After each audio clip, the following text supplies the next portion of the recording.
658 कलयुग में कल के अवतार आएंगे। ये श्रीमद् भागवत पुराण के अंदर 12वें स्कंद में लिखा हुआ है, लेकिन उसके बावजूद यहाँ के वैदिक धर्म वाले बोलते हैं कि कल के अवतार अंत में आएंगे, तो ये निराधारित बात है। तो कल के अवतार के बारे में वो कहाँ पैदा होंगे, वो पुराण में क्या लिखा है? पुराणों में लिखा है कि कल की अवतार शालमल द्वीप पे, ये भी भविष्य पुराण के अंदर, और इसका जो शालमल द्वीप की जो निशानदेही की गई है ये श्रीमद् भागवत पुराण के 12वें स्कंद में है। शालमल द्वीपे शंबळ ग्राम मुख्यस्य ब्राह्मणस्य महात्मनः भवने विष्णु यशस्सः कल्किः पुरादुर भविष्यति, यानी कल के अवतार का जो जन्म होगा वो शालमल द्वीप में होगा। अब शालमल द्वीप, आज अगर हम शालमल द्वीप समझाने की कोशिश करेंगे तो लोगों को नहीं समझ में आता है, क्योंकि 5000 साल पहले पूरे विश्व को 7 हिस्सों में तकसीम किया गया था, जिसमें हमारे भारत देश का नाम उस वक्त जम्बूद्वीप था। जम्बूद्वीपे, भरतखंडे, भरतवर्षे, जैसा जैसा हुकूमतें रद्द-बदल होते वो अपने नाम अलग अलग, जैसा मुसलमान हुकूमत करे हिंदुस्तान नाम रखे, हिंदू जो है लफ्ज़ अरबी है, हिंदुस्तान जो मुसलमान नाम रखे, ये अरबी लफ्ज़ है। ये संस्कृत का लफ्ज़ किसी वेद, 4 वेद, 6 शास्त्र, 18 पुराण में लफ्ज़ हिंदू कहीं भी नहीं है। ये हम इस पे जो है कई चैलेंजेस भी किए हुए हैं। तो खैर, जब मुसलमान हुकूमत करे तो हिंदुस्तान रखे, और जब भारत की हुकूमत थी तो उस वक्त भारत बना, और अंग्रेज़ों की हुकूमत में इसको इंडिया बनाए। इसी तरह 5000 साल पहले जो यहाँ पर वैदिक धर्म की जो राजनीति थी, उस वक्त पूरे विश्व को 7 हिस्सों में बांटा गया था। तो भारत देश का नाम जम्बूद्वीप था, और अफ्रीका का नाम कुशद्वीप था, इंग्लैंड का नाम पुष्करम द्वीप था, और अरबस्तान का नाम शालमल द्वीप था। शालमल द्वीप, क्रोंच द्वीप, कोमोदक द्वीप, कुशद्वीप, जम्बूद्वीप, तो ऐसे 7 सप्तद्वीप में बांटा गया था। तो उस वक्त मक्का का यानी अरबस्तान का नाम शालमल द्वीप था। तो श्रीमद् भागवत पुराण में आए कि शालमल द्वीप पे शंबळ ग्राम मुख्यस्य ब्राह्मणस्य महात्मनः, शालमल द्वीप में शंबळ ग्राम के माने डॉक्टर वेद प्रकाश उपाध्याय ने किया है कि दारुल अमन, शंबळ ग्राम यानी हर फसाद से संभलने वाला शहर, हर मुसीबत के वक्त अमन देने वाला शहर। तो ये जो मक्का शहर है, इसमें आज तक फसाद नहीं हुआ? आज तक, जब से दुनिया पैदा हुई आज तक फसाद नहीं हुआ, और आइंदा क़यामत तक भी फसाद नहीं होगा, क्योंकि अल्लाह के फरमान की इलाज है। अल्लाह उसको दारुल अमन बोले और वहाँ पर फसाद हो, यह कुरान के मुनाफी है। हाँ, तो नाज़रीन, प्रोग्राम का सिलसिला जारी रहेगा। मिलते हैं एक छोटे से वक्फे के बाद। नाज़रीन, बज़्म निस्वा में आप सबका तहे दिल से इस्तकबाल है। अल्लाह से तौबा करते रहो और ये जान रखो कि अल्लाह उन्हीं लोगों के साथ है जो उसकी हुदूद को तोड़ने से परहेज करते हैं। दीन का इल्म सिखाना हमारा फरीज़ा है, हमारा मकसद हयात ही वो है कि अल्लाह की दावत को आम करना।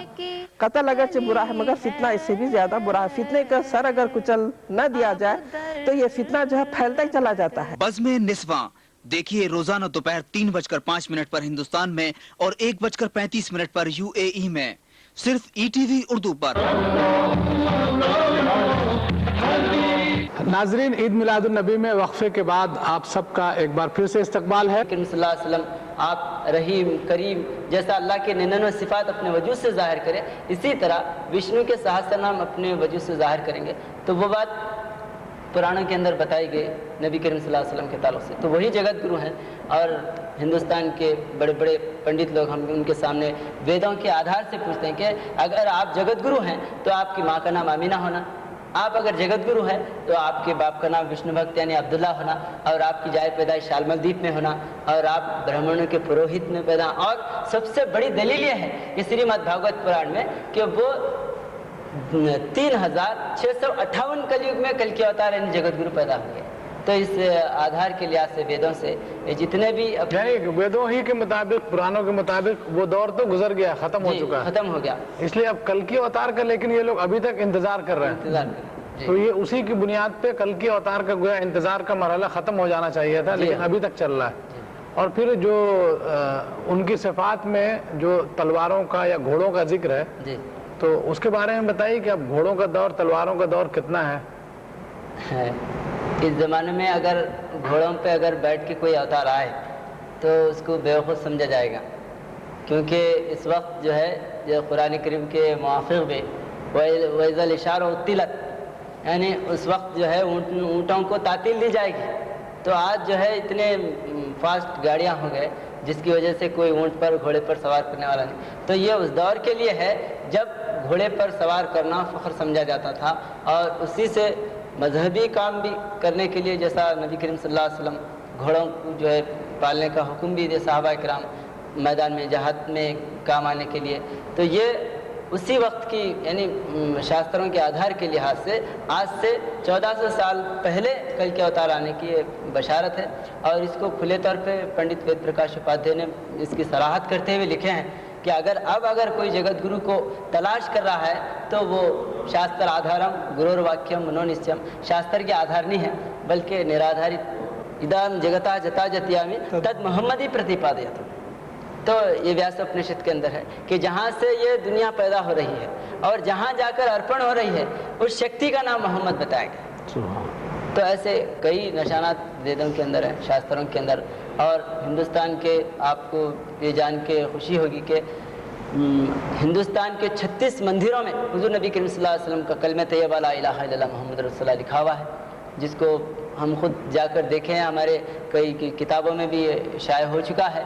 جیسا آپ یہاں کے کرناٹک کے گلبرگہ ضلع کے اندر کئی جو ہے نا مٹھ ہیں, جیسا تنتینی مونیشور سوامی کے بہت مشہور دیوستان ہے, اس میں وہاں پر کنڑا میں لکھا ہے لا الہ الا اللہ محمد رسول اللہ. اسی طرح کڑگنچی مرولارادھا سمپردائک بہت بڑا سمپردائک ہے, وہاں پر بھی کلمہ لا الہ محمد رسول اللہ لکھا ہوا ہے.